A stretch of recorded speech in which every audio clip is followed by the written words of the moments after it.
सहा आता येणार आहेत. सातवा काठावरती आहे. कोण आहे सातवा कोण आहे? ते उद्धवजींना विचारामध्ये सांगतील. बरं सर टीका होत आहे सर.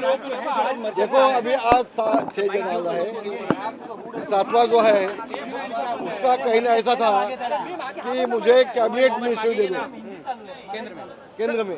सर 6 खासदारांवर टीका होत आहे, पैसे घेतल्याचे आरोप होत आहे. ते तुम्ही शोधायचं आहे आता. नहीं माजी मंत्री ने ऐसा डिमांड किया कौन था सर? सर पैसे घेतल्याचे आरोप होत आहे. नाही पैसे देऊन आम्ही कोणाला घेत नाही. आम्ही एक गोष्ट सांगायला हवी की उद्धवजींना मी एक गोष्ट विचारून घेईन. उद्धवजी राज ठाकरेंचे तुम्ही जेव्हा 6 नगरसेवक फोडले होते समोर समोर त्यावेळेला तुम्ही संजय राऊतांनी तुडवाची भाषा केली नव्हती. त्यावेळेला 50 खोक्यांनी ओके कोण बोललं नव्हतं. मग ज्यावेळेला आता शिंदे साहेबांच्याकडे विकासासाठी मतदारसंघातल्या ज्यावेळेला खासदार येत आहेत त्यावेळेला तुम्ही तुडवाची भाषा करताय आणि खोक्यांनी ओकेची भाषा करताय. हिंदी में यही बात कहना है. मैं उद्धव जी को पूछना चाहता हूँ कि राज ठाकरे के 6 नगरसेवक जब आपने फोड़े थे तो तब उनको कितना दिया था आपने खोखा? दिया था क्या खोखा? तो अभी जब एकनाथ शिंदे ने जो 6 MP खुद का मतदार संघ का विकास करने के लिए आ गए हैं तभी खोखे की बात चल रही है तुम्हारी. ये कितना साल रहेगा ऐसा चलेगा?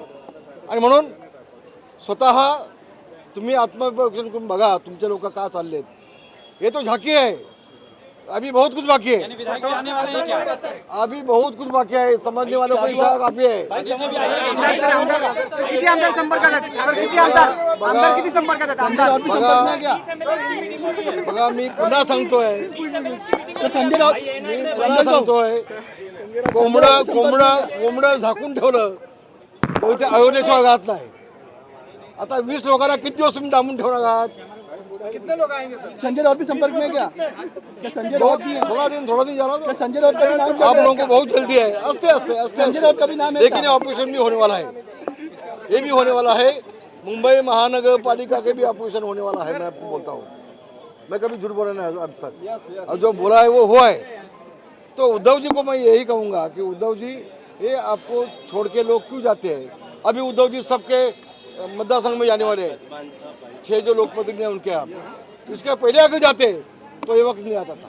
सर सातवा जो आहे तो माजी अभी देखो बागात के पीछे घोडा न जाने का कुछ फायदा नहीं. आता त्यांच्या मतदारसंघात जाऊन उपयोग काय? तुम्ही आधी गेले असतात, त्यांच्या विकासाकडे लक्ष दिलं असतात, मुख्यमंत्र्यांना भेटला असतात, त्यांच्या मतदारसंघात निधी दिला असतात. ती वेळ नसते आली ना. ही वेळ नसते आली ना.